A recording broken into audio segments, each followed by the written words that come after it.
समाधि में बहुत सारे अनुभव होते हैं। कुछ ब्रह्मांडी होते हैं, कुछ निचले स्तर के होते हैं, कुछ इस तरह से कह सकते हैं कि दिव्य होते हैं और कुछ दिनचर्या से जुड़े होते हैं। लेकिन यूं कहूं, समाधि के जो अनुभव होते हैं वो सारे दिव्य ही होते हैं। लेकिन समाधि में आपकी स्थिति किस तरह की है, इस पर बहुत निर्भर होता है, तो अनुभव भी उसी तरह के हो जाते हैं। आज 5 ऐसे अनुभव बताएंगे जिन्हें आपको समझना चाहिए। ये लगभग लगभग सबको होते भी हैं। अगर इन अनुभवों से आपको कुछ सहयोग मिलता है या कुछ आपके प्रश्न हैं उनका उत्तर अगर आपको मिल जाता है तो मुझे भी खुशी होगी। उद्देश्य भी हमारा यही रहता है कि ध्यान में मिलने वाले जो अनुभव उन्हें आपको समझ में आना चाहिए। लेकिन आप लोगों के प्रश्न इतने हो जाते हैं कि जिनका उत्तर देने के लिए भी समय नहीं बचता है। हमारे जीवन में भी व्यस्तता है, जो समय मिलता है उसमें उत्तर देने का प्रयास करते हैं। सभी को उत्तर देना ही हमारा कार्य, इसी में सारे दिन लगे रहते हैं। कुछ अपने लिए भी समय बचाते हैं, उसमें एक नई ऊर्जा को नई सुबह के लिए तैयार करते हैं। बस इतना ही समय लगता है। तो देखो, ऐसा है, समाधि यानी ध्यान की वो स्थिति जो गहरे में चली जाती है, यानी ध्यान की गूढ़तम स्थिति, जहां पर संसार रूपी आभास नष्ट हो जाता है, उसे समाधिष्ट होना कहते हैं। शरीर और संसार दोनों का जहां भान ना रहे वो समाधिष्ट अवस्था होती है। इसी को समाधि कहते, ध्यान रखना। इसलिए सामान्य ध्यान के अनुभव अलग हो जाते हैं और समाधि के अनुभव अलग होते हैं। दोनों में अंतर होता है। हमें इन सब चीजों को समझना चाहिए। ये बहुत छोटी छोटी चीजें हैं। ध्यान की अवस्था ही है, एक बाहरी होती है, एक भीतरी होती है। तो जब ध्यान हमारा पूरी तरह से डूब जाता है तो उसे समाधि कहते हैं। पता ही नहीं चलता कि हमारा शरीर है कि नहीं, मैं लेटा हूं कि बैठा हूं, मैं कहां हूं, किसका हूं। न नाम का बोध होता है, न स्थान का बोध होता है, न शरीर का बोध होता है। जब शरीर का बोध नहीं रहेगा तो पहचान भी नहीं रहेगी ना। ऐसी स्थिति आनी चाहिए, इसी को समाधि अवस्था कहते हैं। जब तक फिर ऐसी स्थिति में उसके शरीर को कोई छेड़ेगा नहीं, हिलाएगा जुलाएगा नहीं, तब तक उसे पता ही नहीं चलता मैं कौन हूं।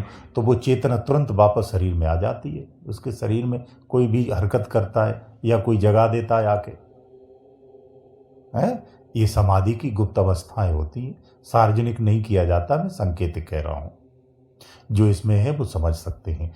तो यही समाधि की अवस्था है। आपके बोध के लिए ये सब बातें कह रहा हूं। अगर ध्यान में आपको आभास हो रहा है कि मैं ध्यान कर रहा हूं, तो ये समाधि की अवस्था नहीं होती है। मैं ध्यान कर रहा हूं, मैं चल रहा हूं, तो ये समाधि की अवस्था नहीं है।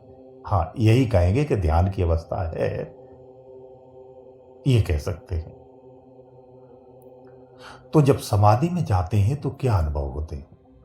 पहला अनुभव आपको बताता हूं। पहला अनुभव आपको यह बताता हूं कि सबसे पहला आपका अनुभव, जो ब्रह्मांडी सत्ता है ना, इसकी दूरियां मिट जाती हैं। करोड़ों योजनों की जो दूरी है वो बिल्कुल आंखों के सम्मुख आती है। योजनों की दूरी का मिट जाना, ये समाधिष्ट अवस्था में होता है। रूप और अरूप, यानी रूप में भी जो रूप होता है उसका भेद स्पष्ट होता है। तो रूपों का दृश्य नष्ट हो जाता है, यानी रूपों की जो स्थिति है वो नष्ट होती है, केवल रूप रह जाता है। जब रूप रह जाता है तो उपस्थिति मात्र होती है और कुछ भी नहीं होता है।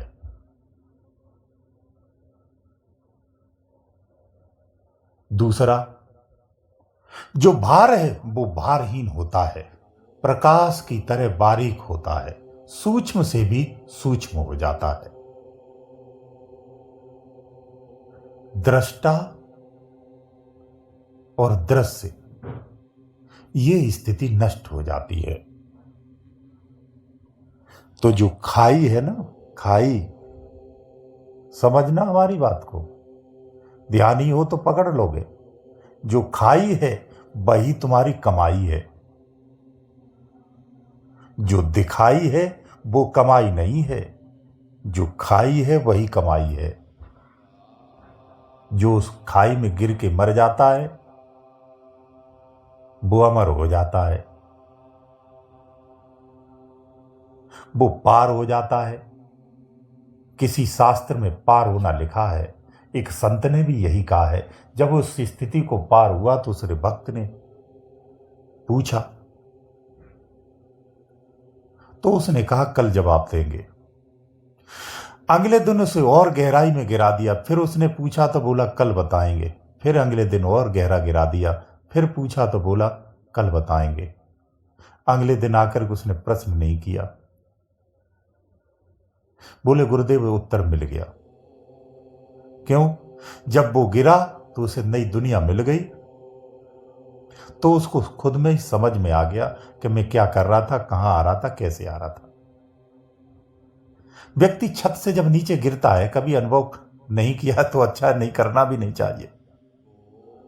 जब कोई घटना घटित होती, कोई चीज होती, जब गिरता है तो उसे पता नहीं होता है। उसे ये तो लग रहा मैं गिर गया हूं, लेकिन कुछ अफसोस नहीं, कुछ जो भी है। लेकिन जब वो नीचे गिर जाता है तब उसे एहसास होता है कि मैं गिर गया हूं, चोट आ गई। तब तो उसका दिमाग काम नहीं करता है, ये बुद्धि काम नहीं करती है। अंदर में भी कुछ स्थिति ऐसी होती है, लेकिन बाहरी रूप में गिरता उसकी बुद्धि कार्य करती है, वो सन्न बन्न हो जाता है। अंदर की स्थिति में जो भीतर गिर जाता है उस खाई में चला जाता है। उसके बाद जब उसे जो होश आता है उसे विवेक कहते हैं। वो जिंदगी में उसका कभी वो जाता नहीं है, फिर वो सदा सदा के लिए होश में आ जाता है, अमरता को पा जाता है। उसके पास फिर वो बुद्धि आ जाती है जिससे वो सत्य को पहचानने लगता है, पहचान होने लगती है। वहां जो उसे उजाला मिलता है वो सदा सदा के लिए मिलता है, वो उसका अपना रूप बन जाता है। ये फर्क है। यहां जो प्रकाश मिलता है, ये प्रकाश कैसा है? ये है तब तक है आपसे भिन्न। इसके जाने से आपको दिखता नहीं है। अंदर में ऐसा नहीं है, न वो जाता है न आता है। एक बार वो स्थिति मिल जाने के बाद सदा के लिए हो जाती है।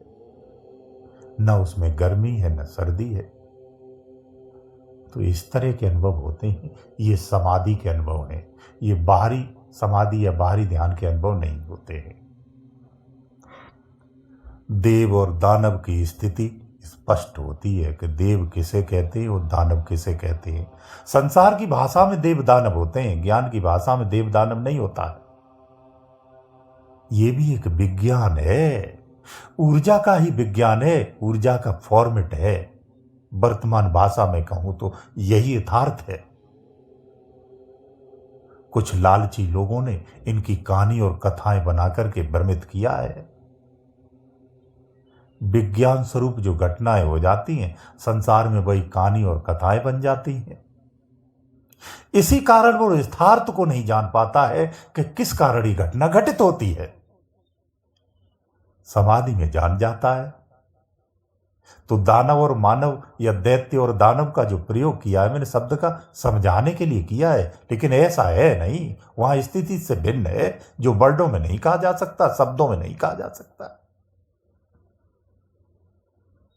वो तो जान के ही समझ में आता है, ऐसे नहीं बताया जा सकता है। बस इतना कह सकते हैं, इसका रहस्य पता चल जाता है। और यही रहस्य सृष्टि सृजन का भी है। ये बहुत गूढ़ विचार है, गूढ़ अनुभव है।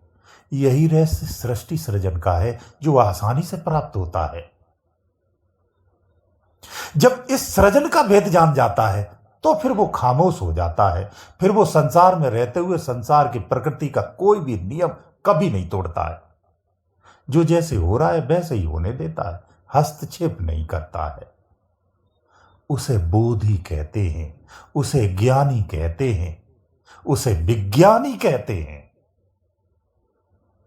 तो आप यहां समझ सकते हैं कि जो बुद्धि से पन्नों से रटा हुआ ज्ञान है, ये ज्ञानी है कि वो ज्ञानी है। यथार्थ ज्ञान कौन सा है, ये आप समझदार हैं, जान सकते हैं।